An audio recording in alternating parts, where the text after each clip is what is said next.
All right, we are looking at the triangle congruency and rigid motions worksheet. Our second last review sheet, guys. We got one more left tomorrow, and then we're all set. So, if you take a look at this worksheet, we're going to talk about how to describe transformations in words, and then how to do some congruent triangle proofs. And I also would like to show you what came in today.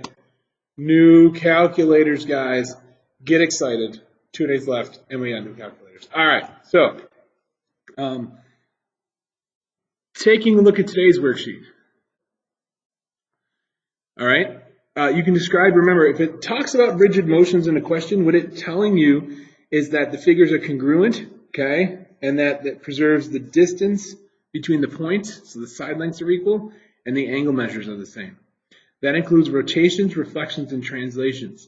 If it's anything with a dilation, that's a similarity transformation, okay? So the angles are congruent, sides are proportional. All right, if you are describing a transformation in words, and it's a translation, make sure you describe it, if it's not on a graph, by describing what you're moving, what line or ray you're moving it across, and then where is it ending up? So what maps onto what? When you rotate something, all right, what are you rotating? What point is the center? What direction are you turning it? And how far? So that what maps onto what? If you're reflecting, what are you reflecting? What line are you reflecting over? And where is it going? So it's going on top of blank, okay?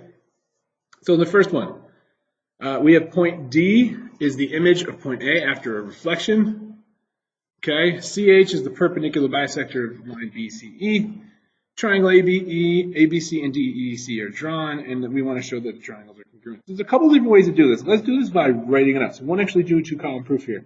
So what we're going to say here, and what we want to point out, is that because this is the perpendicular bisector, we know that these two segments are actually equal. That's what it means to be perpendicular and bisector. Now, what that also tells us is because it's a perpendicular bisector, this actually becomes the line of reflection for these two segments. Okay, and more importantly, right, these 2 points. So we can say since CH is the perpendicular bisector of BCE, okay, that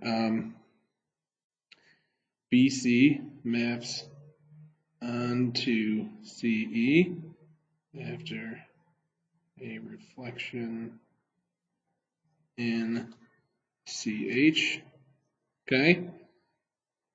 That's important because now we indicated that point C is going to map onto itself and that that point B is going to map onto E.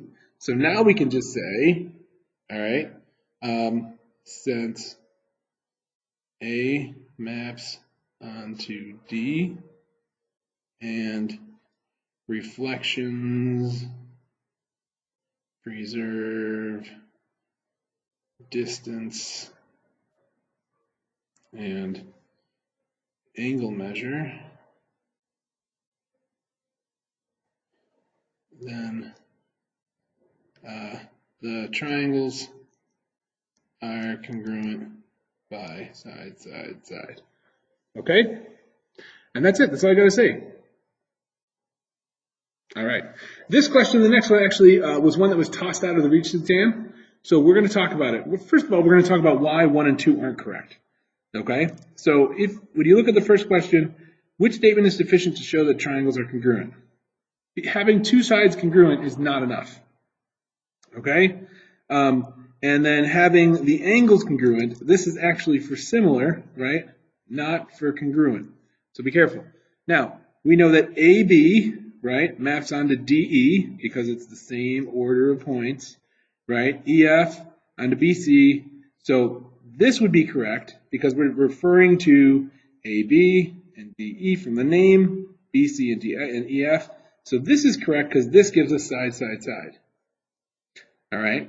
And if we reflect point A into point D, AB onto DE, and the angles onto each other, that actually also works because it also shows that if this angle is going onto, right, angle B onto angle E, that these sides of the angle are actually mapping onto each other too. So this question actually got tossed out because the answer they gave is 3, but 4 also would work here. So just be careful with this one, but 3 and 4 would work. Just make sure when you're doing it, you recognize the order of the letters helps you figure out what sides go where, and that you're looking to see what congruence theorem would pop up. All right. As marked in the graph below, triangle ABC and A prime, B prime, C prime is the image of ABC after a sequence of transformation. It doesn't say to list them. It just says, is it congruent? And we would say yes. Now, a couple things you can do. You can just say, since the transformation used would be, and you can just talk about the fact that it's a translation, right? It's actually just going down 3, so 0, -3, and then a reflection over the y-axis to map triangle A, B, C onto triangle A prime, B prime, C prime. We're just going to want to mention the fact that if this happens, right, that the sides would be, you can say preserved, and triangles congruent by side, side, side. And we really want to say side lengths, really, right? Side lengths. All right, and same thing, that's it. Okay, and the next one, describe a sequence of rigid motions that is going to map triangle LA, looks like C, onto DNC. So for this one, this is just going to be a rotation. So for part A, right, if we want to prove this, okay, we know that LA, so you can literally just do like a quick statements, reasons, okay? We got our givens. So triangle LAC, triangle DNC. LA is congruent to DN. CA is congruent to CN. And then DAC is perpendicular to LCN. We're going to go with given. Number 2, that's number 1. 2, okay, is the fact that we have, if these are perpendicular, we can throw out that these are right angles. So angle LCA equals 90, and angle DCN equals 90. Okay, that's a definition of perpendicular lines. For number 3, we're going to identify the triangle LCA and triangle DCN. Now, because we know that these two sides are equal on the bottom, right, and LA and DN are equal, if you really look at each of the triangles, we have a hypotenuse mark congruent and a leg mark congruent. Okay, you see that? So these triangles are actually going to be congruent not because of side-side angle, that's the donkey theorem, but because of HL. And one of the conditions of HL, okay, is to mention that we have right triangles. All right, and this is just the definition of a right triangle, or you can just mention the triangle has a right angle. Okay. And then for 4, we're going to say the triangle LCA is congruent to triangle DCN. And this is just HL. All right. To get this to map onto this, all right, we're just going to describe it. So we're going to say triangle LAC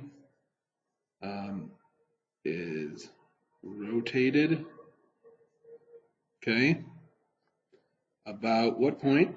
So what's the center? About point C, or you can say centered at C, it's up to you, okay? And then it's clockwise or counterclockwise, it actually does not matter. And then where does it stop? So that it maps onto triangle DNC. And that's it. All right. You should know the 5 congruency theorems: side, side, side, side, angle, side, angle, side, angle, S, HL. Make sure if it asks you to show if two segments or angles are congruent and you can see that they're in triangles, to try to use CPCTC. And if you need to get parallel lines, make sure you know if you're doing alternate interior, corresponding, make sure those happen first. Okay, and also you can't use those until you get them, those angles. And until you have the lines parallel, you cannot use those types of angles. Okay, first proof. We have triangle XYZ, and we're going to do a little T-chart here. Statements, reasons. I'd pause it if I could, but I can't. So triangle XYZ, XY is congruent to ZY, and then YW bisects angle XYZ. And this is given. All right, so we know that these two are equal, right? What does it mean to bisect? That's a key word. So remember, when you're doing your proof, okay, we're looking for, all right, any keywords in the given, all right? That is going to help you make new statements and reasons, and use the diagram to look for, straight lines overlapping vertical angles, okay, those type of things. Make sure you label your figures as you go along, okay, and that you look, if you get kind of stuck, look at the proof statement and see if you can work backwards, okay? So,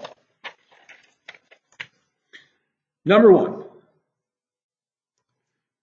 All right, we have the angle bisected, so we want to make sure we look at angle XYZ. We're cutting the angle so that this angle is going to be congruent to this angle.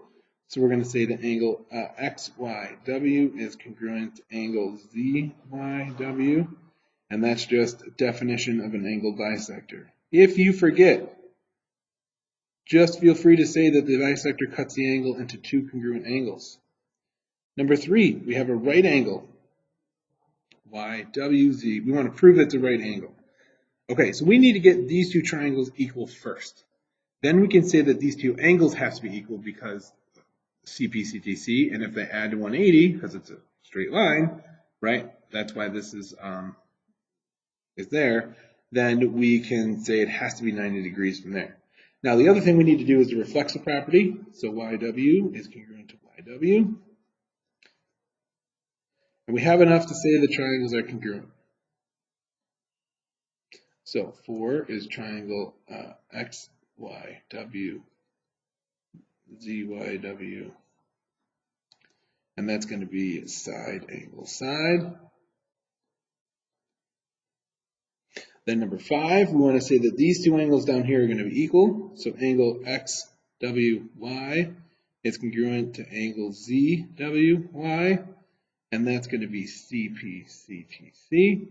And then we can just say for 6, there's a couple different ways you can say it.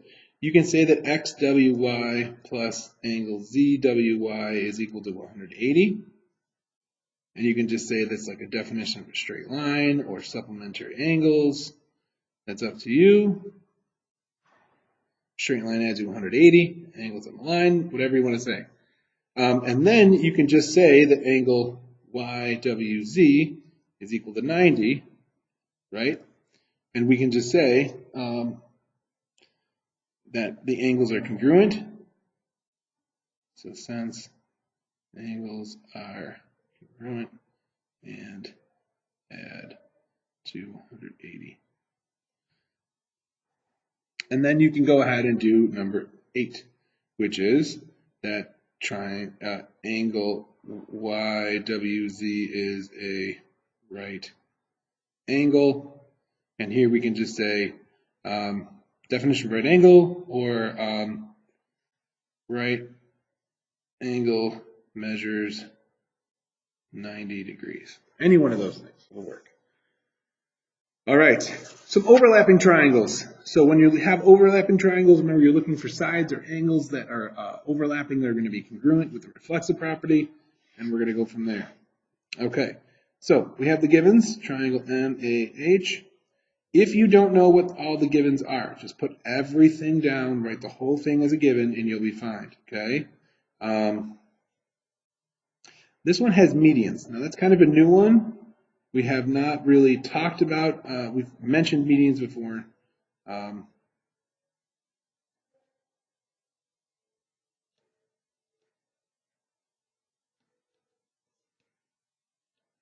What a median does is it connects the vertex to the midpoint on the opposite side. So we can say two things. Number one, if this is a median, that means that MB is going to be congruent to BH. These two pieces are going to be equal, and these two pieces are going to be equal. Okay? So AT is going to be congruent to TH. And that's just the definition of a median. Or if you want to just say the median is going to divide the segment into two congruent segments, that's fine. You can also say that these are the midpoints, and then the segments are congruent because it's a definition of midpoints. It's kind of up to you. This will work, though, so you feel free to use that. All right. On the next one, we know that MH, which is this whole side, is equal to this entire side. Okay, so we know that these two sides are equal.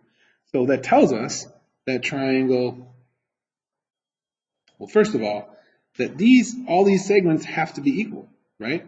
So we know that MB is actually congruent to BH, is congruent to AT, which is congruent to TH, okay? And we can say that half of congruent segments are also congruent. So we know that those parts are equal. What we're trying to do, remember, is to show that angle MBA, which is this angle right here, is congruent to angle ATM, which is the angle over here. So we're using these two smaller triangles, okay? These two guys right here. So what else do we have, right? We have, we're trying to get these two angles congruent. We have this side, right, congruent to this side now. We just showed that these two are equal. Now we also can get the side on the bottom that they share. And then keep in mind, since this is isosceles, we can get these base angles in the corner. So that's going to be key. So we can say that triangle MAH is isosceles. All right. And this is just triangle has two congruent sides. And then we can follow that up by saying angle BMA is congruent to angle TAM angle. And that's just definition of isosceles triangle, or base angles in isosceles triangle are equal. All right, or properties of an isosceles triangle. And then we need to do MA congruent to MA. And then we can finish up with triangle MBA congruent to triangle MAT. So this is going to be reflexive.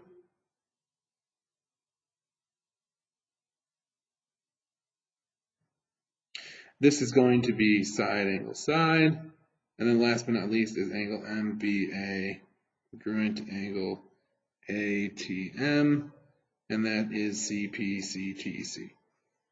All right. And that is it for the worksheet. Hope you all enjoyed. Hope you learned something. Key thing here is to remember during a proof, your job is to accumulate points, to make as many statements as you can so that you're earning points along the way. Okay. So if you were able to get like certain things on this question happen, you could get 2 to 3 to 4 points. So, and that where the proof also shows up is going to tell you how long it should be, right? A part 2 proof is going to be pretty short, 3 or 4 steps. Part 4, probably 4 or 5, and part 6 is going to be a longer one. It could be broken into parts too. It could be to prove this, and then this happens afterwards.